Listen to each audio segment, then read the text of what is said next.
Same smoothie set as yesterday for my wife. She's gonna be heading out the door, so I'm just gonna go ahead and make her to go smoother. I have a huge frozen strawberry in here, so I don't know if it's gonna grab it, but I left it out. I put all the ingredients and I kind of left it out for a half hour, so hopefully it's softened up enough to grab it. You can see everything is kind of frozen together. Let's see what happens.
Blended perfectly.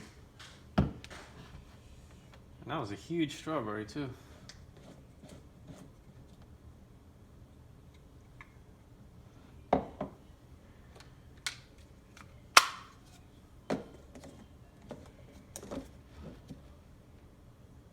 That's it, she's ready to go.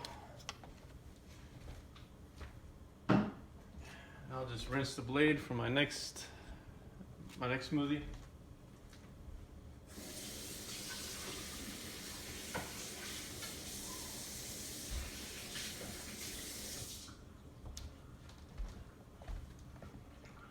There we go, nice and ready to go.